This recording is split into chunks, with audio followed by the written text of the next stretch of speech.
nuestra casa. Bueno, pues en esta catequesis vamos a hablar, de hecho, con esta catequesis cerramos la parte de lo que es el cuarto mandamiento y hemos hablado ya mucho de las relaciones de padres a hijos, el modelo de la Trinidad, en fin, hemos estado hablando mucho de eso, de las obligaciones que tienen los padres para con los hijos con el padre y así. Y en esta fase última con la que cerramos este mandamiento, pues ahora nos toca hablar justamente de esos vínculos familiares que hay y esa interrelación que existe entre la familia y el reino de Dios, ¿no? Aquí nosotros desde el punto 2232 al 33, justamente hace una reflexión el catecismo, donde nos habla que si bien es cierto que en la familia, digamos que un niñito nace en el seno de la familia, va creciendo y conforme va creciendo, como dice el Evangelio respecto a Jesús, va creciendo en, en estatura y en sabiduría, ¿no? En gracia. Entonces, bueno, va creciendo el niño y cada vez respecto a su núcleo familiar, cada vez va tomando mayor autonomía de sí mismo, va encontrando cuál es su lugar de él y quizá tal vez ese vínculo paterno, materno, digamos como que empieza a moverse, ¿no? Empieza a quizá tal vez a buscar su propio espacio, su propio sitio para volar, ¿no? Entonces, de forma tal que su dependencia nosotros podemos identificar que viene siempre de mayor a menor, ¿no? Conforme este niño o niña empieza a desarrollarse en el seno de esta familia. Sin embargo, con respecto al reino de Dios, pues nosotros sí podemos identificar que es como todo lo contrario. Es muy importante esto porque recordarán que en otras catequesis siempre hemos estado utilizando como que estas comparaciones entre la Trinidad y la familia, ¿no? Porque es como que la relación más parecida que nosotros podemos identificar en este mundo terreno. Pues en el caso del reino de Dios, esta dependencia viene siendo todo lo contrario, ¿no? Mientras que este pequeño, cuando es muy chiquito, evidentemente, pues tiene poca noción de las cosas, va creciendo. Al principio también es cierto que es muy fácil que pueda percibir lo que tiene que ver con Dios, porque no necesita muchas cosas, pero en la medida que va creciendo, lo que nos dice el catecismo es que el deber de cada uno de nosotros es ir creciendo justamente en nuestra espiritualidad, en nuestra fe. O sea, cada vez tenemos que ir más hacia arriba, más adelante, de forma tal que cada vez tengamos más ganas y hambre de conocer a Dios, ¿no? De relacionarnos con Él, de conocerlo más, de caminar juntos, de vaciarnos nosotros mismos, ¿no? Eso lo veíamos también en el catecismo, la catequesis pasada, donde es necesario que nosotros nos hagamos menos para que Él se haga más, ¿no? Para que Él tome totalmente las manos y las riendas de nuestra vida y que nosotros nos dejemos conducir, ¿no? Conducir por el camino que Él espera. Convencido siempre de que todo sucede para el bien de Dios, ¿no? Dios siempre encuentra sus caminos, aquellas personas inclusive que están más alejadas, Dios se vale de esas mismas dificultades para tratar de volver a encauzar su camino. Claro que siempre con el consentimiento de cada uno de nosotros. Pero así es el reino de Dios, ¿no? O sea, la intención, como esa idea original, es que cada vez fuéramos creciendo más en ese sentido. Digo, yo recuerdo alguna vez algún sacerdote decía, hay veces que las personas me detienen en el camino, me dicen, oiga, padre, pues resulta que en la iglesia hay puras cabecitas blancas, ¿no? Personas ya muy ancianas y pues bueno, es de ese tipo de público el que tenemos en las iglesias, ¿no? Y el sacerdote le decía, dice, bueno, es que menos mal, ¿no? Ya me preocuparía a mí que no fuera así, o sea, en la medida que una persona va creciendo y va siendo más sabia, va teniendo más experiencia, pues evidentemente también uno necesita más de Dios, uno tiene que clamar más a Dios, ¿no? Entonces, bueno, es así como nos dice el catecismo. Ya en la última parte, en la cuarta parte del catecismo, hablaremos del tema de la oración. Pero sí que es importante que nosotros siempre pensemos y veamos que Dios pidamos en esas oraciones que nos haga más humildes, que nos haga más pequeños para que Dios entre en nuestro corazón, para que nuestro corazón sea el de Él, para que, como dicen unos, para que cuando alguien me vea a mí, sea a ti, Señor, al que vean, que no sea yo, sino que sea el reflejo de ti mismo, ¿no? Ese es lo que nos dice el catecismo. Entonces, esto es importante porque evidentemente son los padres los que tienen ese deber de ir conduciendo desde pequeñito a ese nuevo ser, a esa persona, irlo conduciendo desde esos primeros pasos a irlo encauzando justamente por el camino de Dios. Y esa es labor muy importante de los padres, ¿no? De hecho, hay muchos padres que quizá tal vez se la pasan soñando cómo quisieran o planificando, a veces inclusive hasta forzando cómo quisieran ellos que fuera la vida futura de sus hijos, ¿no? O sea, yo quiero que sea doctor porque yo soy doctor, quiero que sea abogado porque soy abogado, en fin, una serie de cosas, o inclusive casos donde una persona trata de que su hijo realice lo que él no pudo realizar, ¿no? Entonces ya le estamos condicionando algo y como que forzamos ahí las cosas. El catecismo nos dice que es muy importante que nosotros no soñemos con el futuro de nuestros hijos, sino que más bien les ayudemos a encontrar el camino, la vocación para la cual ellos fueron. O sea, que uno siempre, esa persona desde pequeño, poco a poco, conforme encuentre conciencia de sí misma, se pregunte cuál es la razón, el motivo, la misión por la cual Dios quiso que yo estuviera aquí y ahora, ¿no? En este seno familiar y cómo fue el plan que Dios pensó para mí. Y eso es lo que nos dice, ¿no? Y después, bueno, el catecismo ya a partir del punto 2234 hasta el 2237 nos habla justamente de algo que en la iglesia le llamamos el principio de autoridad. Es decir, que los efectos del cuarto mandamiento, un poco lo habíamos mencionado de pasada, la catequesis pasada, no se limita solamente a lo que son las relaciones de padre e hijos, sino que justamente a través de esa relación que se tiene, los efectos de este mandamiento extienden hacia todo tipo de relación que existe entre las personas que guardan una autoridad, que le ejerce la autoridad y aquel que recibe los efectos de la autoridad.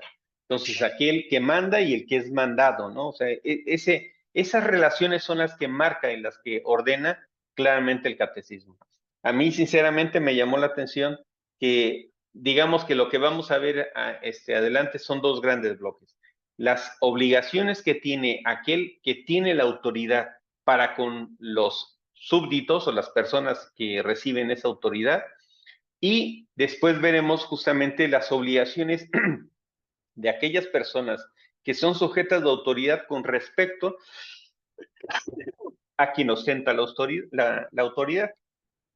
No dejó de llamarme la atención que quizá tal vez por regla general nosotros siempre nos quejamos de nuestros gobernantes, ¿no? Muchas veces con razón, ¿no? Pero bueno, siempre nos estamos quejando de ellos y hablamos cosas, pues muy malas acerca de cómo hacen las cosas, entre que si la corrupción, que si la corrupción, la, pues no sé, el nepotismo, tantas cosas, ¿no? Enriquecimiento ilícito, tantas cosas de las que siempre nos quejamos. Pero curiosamente, el catecismo destina casi el doble de los puntos de revisar el catecismo, casi el doble de las obligaciones que nosotros tenemos para con ellos, que las que ellos tienen para con nosotros, ¿no? Por eso, queridos hermanos, yo creo que es importante también dejar un espacio para reflexionar, ¿no? ¿Cómo actúo yo con respecto a la autoridad? ¿Cómo me comporto yo con respecto a la autoridad? Y entonces eso creo que vale mucho la pena hacer una reflexión de ello, porque quizá tal vez invertimos tanto tiempo en quejarnos y tan poco tiempo en mirar hacia nosotros mismos si nosotros estamos teniendo esa vida ejemplar que al final del camino, si ponemos una armonía entre aquel que tiene la autoridad y aquel que recibe los efectos de esa autoridad, si tuviéramos una mejor dedicación a esto, seguramente que la vida y los comentarios que hacemos serían diferentes, ¿no? Entonces, alguien también puede decir, pero ¿por qué la iglesia se mete justamente en temas de política? Porque aquí de eso es la parte de lo que vamos a hablar, ¿no? Bueno, no es que la iglesia se quiera meter en cuestiones de política, sino que el objeto de estudio y de preocupación de la iglesia son justamente el reino de Dios, ¿no? todo el reino de Dios, en todo lo que a nosotros nos compete, todo lo que a nosotros nos sucede. Esa es parte justamente del ámbito de estudio y de cuidado de lo que hace la iglesia, ¿no? La iglesia no puede, digamos, que quedarse de brazos cruzados o mirando hacia otro lado cuando está viendo que existe una serie de injusticias hacia un pueblo determinado. Pero de igual forma, también está ahí para recordarnos que nosotros también tenemos muchos y unos ciertos deberes importantes que cumplir y que cuidar para aquellas personas que ostentan la autoridad, ¿no? Y es justamente ese punto. Por esa razón es que en el catecismo nos habla que este principio de autoridad, primero que nada, nos hace una reflexión importante, como justamente en aquel diálogo que en el Evangelio tuvo Jesús con Pilato, ¿no? Que decía que Pilato se enorgullecía y le decía, no sabes, ¿por qué no me contestas, no? No sabes que yo tenga autoridad para, casi, yo tengo autoridad para salvarte o matarte. Y Jesús le contesta, ¿no? Le dice, tú no tendrías ninguna autoridad si esa no se te hubiera dado desde el cielo mismo. Y ese es el principio general, o sea, lo que nos dice el catecismo es que tenemos que pensar, y eso al final del camino es un cambio completamente diferente de cómo vemos nosotros a nuestras autoridades. Y nos dice el catecismo, que tenemos que mirar a las autoridades como aquellas que por una u otra razón Dios quiso que ellos tuvieran esa autoridad. Entonces, esa autoridad no podría ser posible si no hubiera querido Dios mismo que tuvieran esa autoridad. Sabemos que los caminos de Dios son difíciles de entender. A veces nos puede parecer increíble que alguien pueda tener esta autoridad, aquella autoridad. ¿Cómo es posible que alguien pueda estar oprimiendo a las personas? Pero bueno, eso hablaremos. Pero el principio básico que nos dice el catecismo es que nosotros tenemos que ver a aquella persona que tiene una autoridad determinada como el fruto, el resultado justamente de que antes esa autoridad a esa persona se la confirió Dios mismo. Dios fue justamente quien le confirió esa autoridad. Y por esa razón, y en esos ojos es justamente como nosotros tenemos que ver a esas personas que tienen autoridad sobre nosotros. Obviamente, esa autoridad, cuando hablamos de autoridad, no solamente hablamos de gobierno, de políticos y ciudadanos, estamos hablando de profesores y de estudiantes, estamos hablando, bueno, hemos hablado ya bastante de padres e hijos, pero podemos estar hablando de entre el jefe y el subordinado, entre el empresario y el obrero, o sea, todos aquellos ámbitos donde existe este tipo de relación de autoridad, subordinación, es justamente donde aplica esto. Y aplica hacia todo. Por esa razón es que tenemos que tener claro que ese principio de autoridad, tenemos que ver a aquella persona que ostenta la autoridad con esos ojos, con los ojos de que, primero que nada, la autoridad siempre viene conferida de Dios, no porque Él se los haya dado de forma expresa, sino porque Él ha permitido que así sea.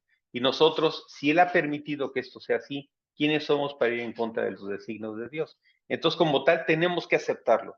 En muchas ocasiones, en algunos lugares, algunas clásicos, algunas elecciones, en algunos países alguien puede llegar y decir, pues resulta que salió electo este diputado, este presidente, este gobernador, ¿no? Pero no es mi gobernador porque no me representa, porque al final yo no voté por él, ¿no? Ojo, ¿no? Porque al final del camino, una vez que una autoridad ha sido constituida, cualquiera de estas formas que sea, entonces se convierte en autoridad de todos, ¿no? Y por esa razón, hayas o no hayas votado por esa persona, tienes una obligación para con esa persona, una obligación de verlo con esa mirada de que Dios permitió que ese poder estuviera justamente ejercido por esa persona, ¿no? Y por tanto, como fue una autoridad delegada por Dios, por la misma razón tienes todo el deber de apoyar y de seguir adelante con esa persona, o sea, de cumplir en la parte que esté todo aquello que de tu parte esté, ¿no? Lo que toque. Muchas de las veces hemos oído hablar, hemos comentado también aquí, a veces de esa crisis social que nosotros vamos viviendo. Esa crisis donde al final como que las líneas se borran. Digo, por ejemplo, un caso, a veces hablamos de tanto feminismo que quieren hablar una igualdad total y absoluta entre hombres y mujeres cuando de base son tan diferentes que lo que estamos haciendo es que vamos borrando esas líneas de esa complementariedad entre hombres y mujeres, ¿no? Eso está evidentemente generando esos efectos en nosotros, en nuestra sociedad, y vale la pena que lo veamos. De hecho, dicen que más que tener una crisis de maternidad o de la mujer, lo que estamos viviendo es una crisis de paternidad, porque el rol paterno cada vez como que se desdibuja, como inclusive en algunos casos, pues ya el simple hecho de ser alguien de sexo masculino ya está mal visto, ¿no? En algunos lugares. Y entonces eso genera efectos no solamente en aquellos que promueven eso, sino aquellos que reciben, ¿no? He escuchado a algunas personas que, por ejemplo, en algunos sitios dicen, es que yo ya no sé cómo cortejar a una chica porque al final creo que todo va a estar mal, ¿no? Todo se va a interpretar como algo malo. Y entonces ahí es donde empezamos a ver esas líneas que se van borrando. Y al final todos estos efectos que nosotros vemos de esta sociedad, pues tiene que ver con ese problema de crisis de paternidad. Hay quienes también dicen, claro, hace muchos años, en otras generaciones, quizás tal vez estábamos acostumbrados a un estilo de paternidad que era muy radical, era muy controlador, era muy de ser muy firme, ¿no? Y ocultar muchos sentimientos. Ahora ya no, eso no aplica, no se puede hablar de ese esquema de paternidad. Y quizá tal vez es cierto, a lo mejor muchas cosas habrán cambiado para bien, pero esa ausencia de padre, ese generar esa ausencia de padre, donde hoy en día, por ejemplo, tantos vicios que se ven con tanta pornografía y tantas cosas que hacen, que no es otra cosa más que un efecto de seguir esclavizando a la mujer de la peor manera, ha hecho que el hombre también se desentienda de sus responsabilidades. Y entonces, en ese caso, también volvemos a ver esa línea que se va ahorrando, ¿no? Que dicen, ¿dónde está el padre, no? Y tiene sus efectos y sus costes sociales definitivamente, ¿no? Entonces, bueno, pues nos dice el catecismo, hay que analizar las cosas desde su raíz, ¿no? Cuando decimos principio de autoridad, cuando hablamos de la autoridad, en su raíz significa autoridad es como el autor, ¿no? Y el autor es alguien que que crea algo para ser más grande. De hecho, en términos litúrgicos, la palabra autoridad también tiene una buena connotación de servicio, ¿no? Que es como todos recordamos justamente el caso de Jesús, que él decía, ustedes están acostumbrados a que los reyes y los potentados y los gobernantes utilizan la autoridad para enriquecerse a sí mismos, para aprovecharse a sí mismos, que no sea así entre vosotros, ¿no?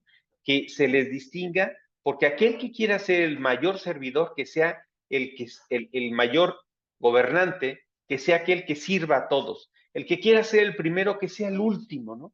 Que primero se preocupe por los demás. Ese es el estilo de autoridad. Ese es el estilo que nos marca justamente Jesús. El que busca, el decir, vamos a sacar lo mejor de nosotros mismos.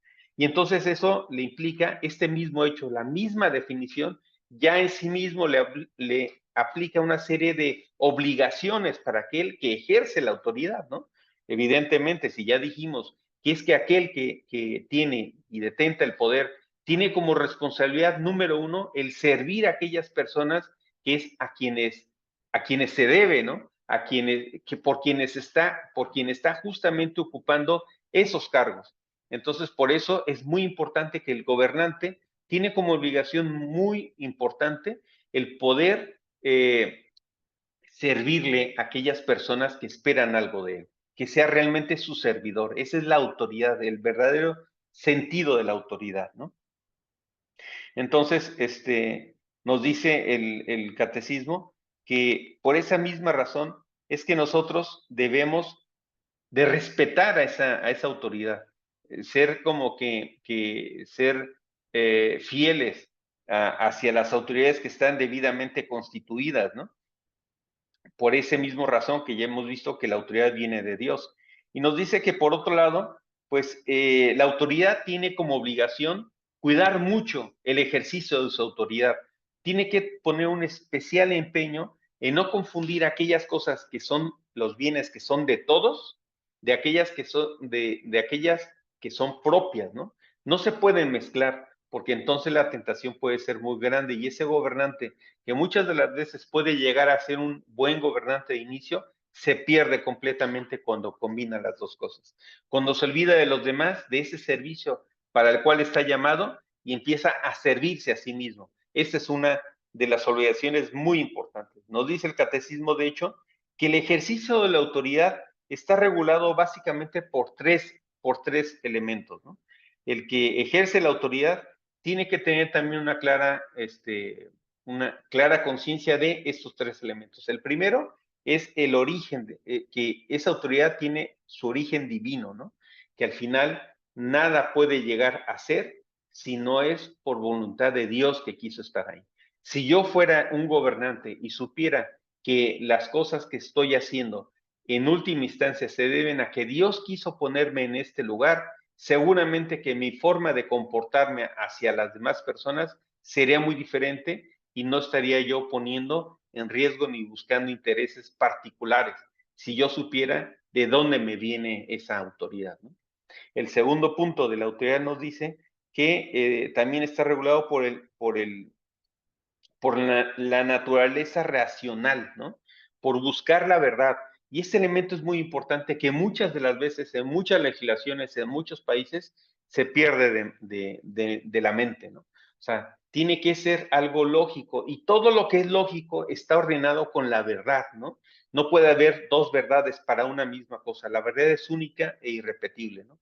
Entonces, lo que tiene que hacer como una función importante el gobernante es que tiene que estar claro que aquello que se manda, aquello que se pide hacer, esas disposiciones de cumplimiento para los ciudadanos o para cualquier aquel que ejerce la autoridad, recordemos que no me estoy refiriendo solamente a el tema de gobierno en un país, sino cualquier tipo de relación entre los padres entre los jefes y los subordinados, entre los empresarios y los obreros, tiene que guardar esta naturaleza racional, que sea lógico, que lo que yo estoy pidiendo sea así, lógico, ¿no?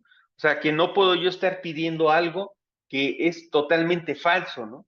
O sea, yo cómo puedo generar leyes que digan que la orientación de una persona es según lo que ese día amaneció y sienta, ¿no? O sea, si hoy se siente un oso, pues es un oso. Si mañana me siento que hoy no me siento oso, sino me siento perro, soy un perro.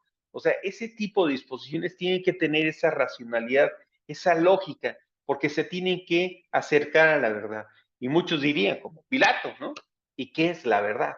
Pues la verdad, queridos hermanos, es que nos sorprendería porque muchas de las veces la encontramos en el lugar donde menos buscamos. Y ese lugar es en nuestro propio corazón. Porque Dios mismo dejó inscrita justamente en nuestro corazón esa que le llamamos también la ley natural.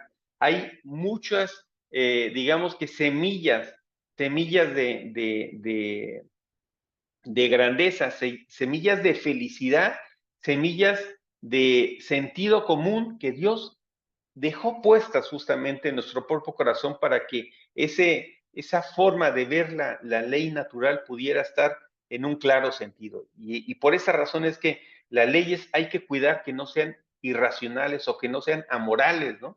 Por ejemplo, alguien en algún caso, y aquí podemos ver una gran combinación de cosas, ¿eh?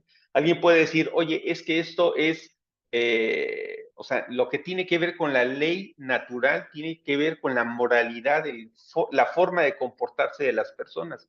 Entonces algo puede llegar a ser legal, pero es inmoral, ¿no?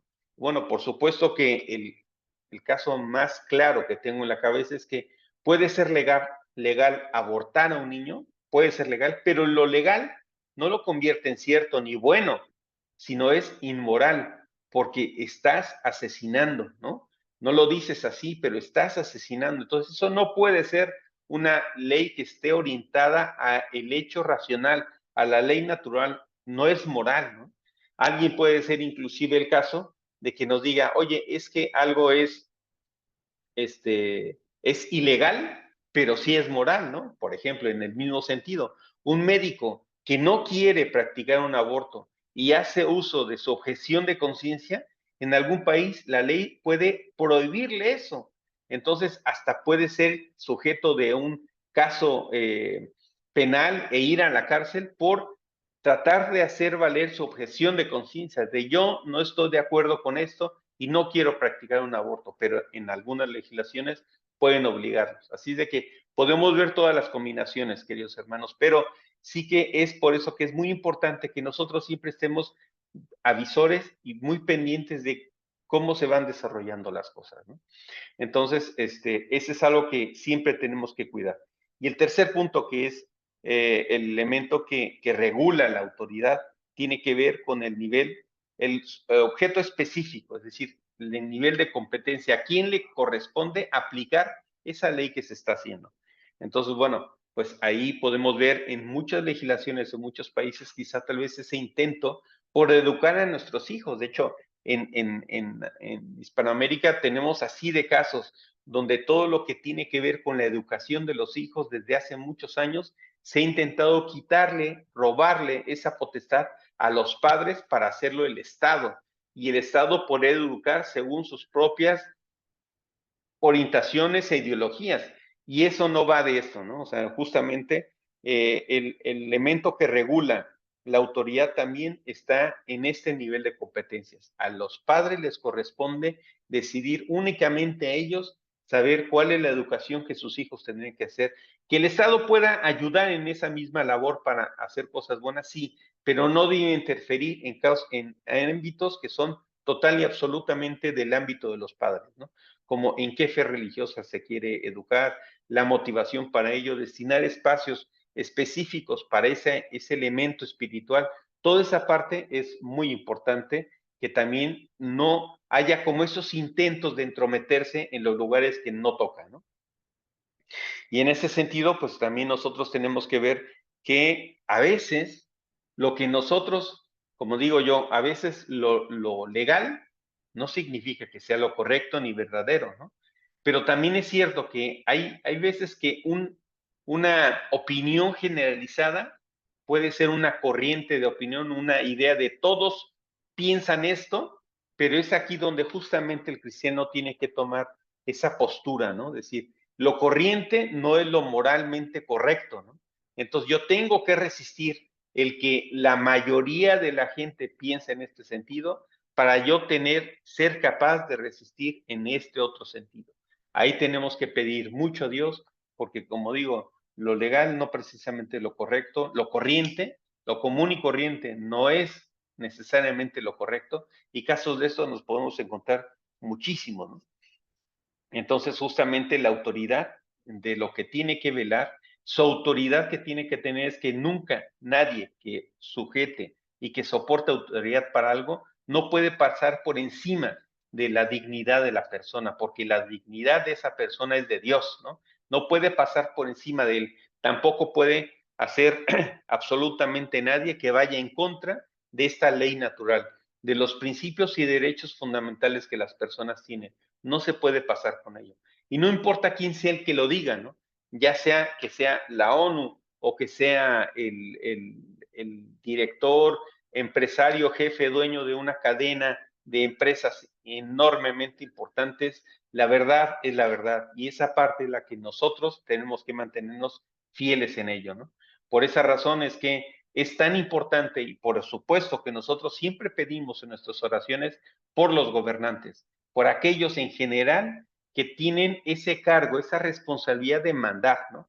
Para que sean capaces de poder mandar según los preceptos de nuestro Dios, ¿no? Entonces, bueno, pues esto es lo que dice el catecismo de las obligaciones de las personas que tienen poder para con respecto a aquellas que reciben ese poder. Ahora vamos con el otro lado, ¿no? ¿Qué obligaciones tenemos nosotros para con nuestros gobernantes?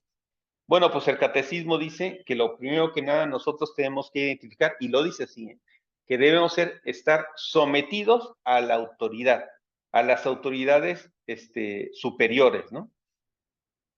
Es el mismo caso, nosotros tenemos que ver a esos superiores como representantes de Dios, y dice el catecismo, sed sumiso a causa del Señor, obrad como hombres libres, ¿no? Y que no uses la libertad para la maldad. O sea, ¿por qué dice ser sumiso? Ojo con esta palabra, porque a veces de manera habitual hemos deformado mucho el sentido de la palabra sumisión. Sumisión no es decir, pues yo no tengo espíritu, yo hagan conmigo lo que quiera, yo a todo digo que sí. No, eso no es ser sumiso. El ser sumiso viene de la palabra de sumisión, ¿no? O sea, de identificar que en lo que estamos haciendo somos parte de un plan, somos parte de una misión que estamos llevando y con la cual nosotros estamos colaborando. Alguien guía y nosotros vamos en esa misma visión, ¿no? Pero por esa misma razón nos dice que, primero que nada, tenemos que ser leales, ¿no? Leales a la autoridad. De hecho, en todos los tiempos, en todas las épocas, la iglesia siempre ha predicado lo mismo, que no estemos o que no sea popular o que no sea del gusto de mucha gente, eso ha pasado infinidad de veces, pero la iglesia jamás ha dejado de predicar y de anunciar lo mismo, ¿no? Y en ese sentido dice que debemos de ser leales hacia las personas, ¿no? Hacia las personas que ostentan la autoridad. Nos dice que los superiores justamente tienen que atender esa parte de ejercicio de la autoridad en base a otros 3 puntos, ¿no? El primero de ellos tiene que ver con las necesidades. Recordemos aquello de los hechos de los apóstoles, ¿no?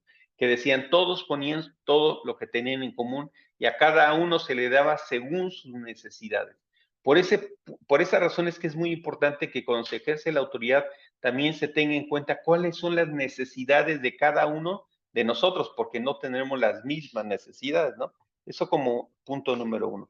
Después, la contribución que cada uno hace hacia la economía del grupo, ¿no? Porque tampoco podemos pensar que uno simplemente se queda estirando la mano y recibe cosas de los demás. Entonces no tendría ninguna motivación para ponerse a contribuir para el bien de los demás.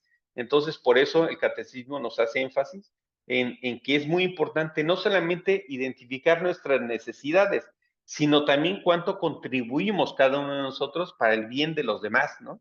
Entonces, es necesidades y trabajo, las dos cosas, porque como dice también el Evangelio, el que no trabaja, que no coma, así de duro, ¿no? Pero bueno, ese es los dos de los puntos que hace.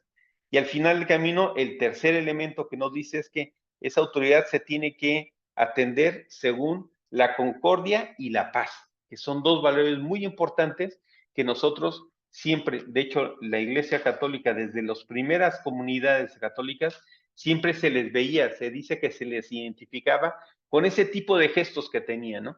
Que siempre estaban buscando esa alegría, tenían una concordia y buscaban siempre tener la paz. Problemas entre nosotros siempre va a haber, ¿eh? En todos los ámbitos, en todos los lugares, pero es aquí donde justamente nos invita el catecismo que en esa comunidad cristiana a veces quizá tal vez es más importante dejar una buena discusión si es que identificamos que por el camino nos vamos a cargar la paz que debe de reinar entre nosotros. Entonces, bueno, pues no pensemos que ni siquiera en aquellas primeras comunidades las cosas iban sobre terciopelo, ¿no? Y que nadie tenía ningún problema porque invitaríamos al engaño. Sin embargo, lo que sí es muy importante considerar es que es muy importante evitar el conflicto y siempre tratar de buscar la mejor armonía. No significa que con esto tapamos los hoyos, no, pero siempre busquemos la mejor forma, la más armoniosa para poder decir las cosas, ¿no? Nos dice que el catecismo, que la colaboración leal, que eso es muy importante, encierra el derecho de deber y hacer una crítica. O sea, dice, los cristianos los más leales de toda la vida, hay que ser leales, hay que ser fieles a las autoridades constituidas. Pero eso no significa que si bien es cierto, somos los más leales, también somos los más críticos. Porque también si nosotros identificamos que algo va en contra de los derechos fundamentales de las personas, de la dignidad de la persona, tenemos todo el deber y el derecho de levantar la mano y hacer las cosas. Hemos visto tristemente en muchas sociedades como las personas buenas, como alguien dice, el mal no se ha extendido porque cada vez hay más personas malas, no, sino por la indiferencia de aquellas personas buenas a tratar de levantar la mano y quejarse acerca de aquellas cosas que están mal. Y es que esto va poco a poquito, y de repente cuando ya ha pasado mucho tiempo, volteamos para atrás y nos llevamos las manos a la cabeza y decimos, pero ¿cómo fue que llegamos a esta situación? ¿Por qué llegamos aquí? Pues llegó en buena medida, llegamos por nuestra indiferencia, por nuestros silencios, por aquellas cosas que pudimos levantar la voz y no lo hicimos, ¿no? Que, que porque quizá tal vez estábamos más cómodos con nosotros mismos. Es cierto, acabo de decir que es bien importante mantener la paz, sí, pero eso no significa que vamos a aceptar las cosas que suceden, sobre todo cuando vemos que se pasa por encima del más débil, más desprotegido o aquel que tiene menos elementos para poderse defender, ¿no? Nos dice el catecismo que el ciudadano debe de cooperar justamente con la autoridad civil al bien de la sociedad en espíritu de, o sea, ¿cuál es el espíritu que nos debe guiar para esa colaboración con la autoridad? Pues 4 puntos. Nos dice la verdad, la justicia, la solidaridad y la libertad. Estos 4 elementos que son los que tenemos nosotros que buscar siempre en esa colaboración con la autoridad, y esos son los elementos y los principios que nos tienen que ir guiando para esa lealtad y para esa crítica que en su caso podríamos estar haciendo, ¿no? La verdad, la justicia, solidaridad y la libertad para hacerlo, ¿vale? Esos son los puntos elementos. Bueno, pues nos dice el catecismo que otro de esas obligaciones y puntos importantes, quizá tal vez es de algo de lo que más nos quejamos. Nos dice el catecismo, y lo dice con todas sus letras, que es obligación de los cristianos pagar sus impuestos, ¿no? O sea, muchas de las veces nosotros siempre nos vamos quejando de ese elemento, quizá tal vez, ¿yo por qué tengo que pagar impuestos? ¿Yo por qué? ¿Por qué le tengo que dar algo al Estado? Bueno, porque en la forma comúnmente de organizarnos, una sociedad, un gobierno, recibe dinero para regresarlo en infraestructura, en servicios para la comunidad, en hacer con el conjunto comunitario algo que de manera individual sería imposible que se pudiera lograr. Claro, muchos me dirán, ah, bueno, pero es que al final esos impuestos los gobernantes se los roban y no, bueno, puede ser que haya casos de eso, sí, pero a lo que voy es, como yo decía antes, no te te quedes solamente en esa parte, no, o sea, no te quedes, ¿para qué pago impuestos si se lo van a robar? No, sino más bien hay que ser leales y críticos en las cosas que se hacen, ¿no? Ese es el camino que debemos de seguir. Que en algunos gobiernos es difícil verlo, pues puede ser, pero hay que orar mucho y sobre todo por esos gobernantes, ¿no? Nos dice el catecismo que no solamente es moralmente obligatorio, es una exigencia moral, no solo el pago de los impuestos, también el ejercicio del derecho al voto.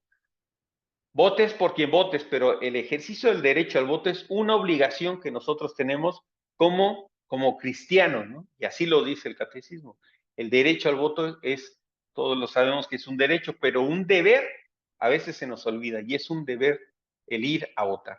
Me dirán, oye, ¿por quién voto? Si de las personas que se presentan, pues ninguna me convence. Bueno, hay muchas formas que mucha gente utiliza. Yo no voy a dar aquí una serie de recomendaciones, pero van desde los que dicen, oye, pues es que elijo el mal menor o mejor voto en blanco. En fin, hay muchas cosas, pero lo que no podemos hacer es acostumbrarnos a no hacer nada, ¿no? Si tenemos que ser activos en las cosas que hacemos. Y finalmente, en la defensa al país, ¿no? Esto puede llegar a ser para algunas personas contradictorio, que la defensa del país, que implica pelearse con otro país, pues es contrario a la doctrina cristiana. Y por supuesto que no, ¿no? O sea, la defensa del país es un deber que también tenemos nosotros para contribuir con el país que nos está acogiendo, donde nosotros vivimos, ¿no? Nos dice el catecismo que debemos dar un ejemplo claro acerca de cómo nosotros sí que cumplimos con esas leyes. O sea, debemos de fijarnos como norma. Esto yo lo estoy haciendo porque es ético seguir estos mandatos. No voy a buscar de qué forma me salto la norma, cómo me lo brinco, cómo me escondo, cómo hago trampa, porque eso está hablando de ti, querido hermano. Y el ser digno, nuestra dignidad viene de Dios y esto no va con Dios. El hacer trampas no va con Dios. Por esa razón es que es obligación de nosotros, como seguimos recibimos y tenemos esa obligación de ser leales para con el poder, ser leales en todo, sin engañar, sin ser deshonesto, sino tener siempre esa mirada clara, cristalina, honesta para poder ayudar en cualquier labor que nos competa, sobre todo en estos ámbitos que yo decía, ¿no? Nos dice el catecismo inclusive y cita una parte de una carta a, a Diogneto, una carta muy bonita donde hacen una descripción de aquellos primeros años de cómo se comportaban las comunidades cristianas y decían, qué bárbaros. O sea, ellos soportan todo, cumplen con todo, son los que más obligados y sin embargo no se sujetan a las leyes del país porque su forma de comportar es tan alegre, es tan grande que supera el ámbito de las leyes. ¿Y cómo no va a ser, no? Si con Dios justamente nuestra espiritual, nuestra norma moral siempre va a cuidar hasta nuestros pensamientos. ¿Qué es lo que nosotros estamos pensando para tener una mirada clara, una mirada sana, ¿no? Y nuestros pensamientos lo mismo, ¿no? O sea, ¿qué es lo que está dentro de nosotros? Eso sí que regula la doctrina cristiana y se preocupa por la sanidad, la salud espiritual de las personas. Y una ley jamás puede llegar a ese ámbito, no puede llegar a meterse a la cabeza de unas personas y haría fatal, ¿no? Porque además, ¿quién puede decir qué es lo que está uno pensando? Pero sí sabemos lo que pensamos y por eso es que el catecismo va a ese punto, al fondo. Como alguien dice, no hay ninguna mala palabra que salga por tu boca que antes no se engendró en tu corazón, ¿no? Entonces, cuidemos el corazón porque de este corazón es de lo que hablará nuestra boca, ¿no? Y esto es a lo que hace especial énfasis el catecismo, ¿no? Nos dice que también es cierto que las naciones más prósperas tienen el deber de acoger y ayudar a las naciones más débiles. Y nos habla algo de lo que en la doctrina social cristiana sí que claramente está señalado y es el derecho a emigrar, ¿no? O sea, nos dice que una persona tiene el derecho de cambiar de país si es que en el país donde está viviendo, pues no están las condiciones necesarias para poder seguirse desarrollando. Si identifica que hay mejores condiciones en otro lugar y que ha agotado los lugares donde está, pues tiene todo el derecho de poder emigrar. Y ese país que lo recibe también tiene el deber de darle acogida a esas personas, ¿no? A dar acogida a esas personas y en la medida de lo que posible, cada quien tiene sus leyes diferentes, pero al final del camino, en la medida de lo posible, darle cobijo, servicio, atención a esas personas que se están incorporando nuevas a esa sociedad, ¿no? Por la parte del ciudadano que es acogido, también tiene una serie de deberes, ¿no? Y lo primero y más importante es que tiene la obligación en conciencia de seguir las prescripciones y los mandatos que da ese país que recibe y que da la acogida. Mal haríamos ir a otro país y empezar a delinquir o quebrantar esas leyes.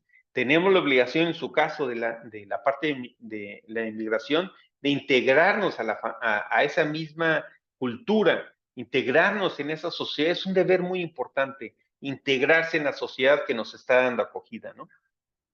Y por lo tanto, pues también cuidar esos, otra vez, los derechos fundamentales, la dignidad de las personas y sobre todo practicar las enseñanzas del Evangelio, ¿no? Nos dice también el catecismo que que inclusive hay quienes dicen, oye, se vale la guerra, ¿no? Se vale levantarse en armas en contra de un gobierno, caso extremo. Pues curiosamente, queridos hermanos, pero el catecismo sí lo contempla, ¿no? O sea, sí lo contempla el tomar las armas para ponerse en rebeldía contra un país que oprime o cuyos mandatos están completamente contrarios a la ley de Dios.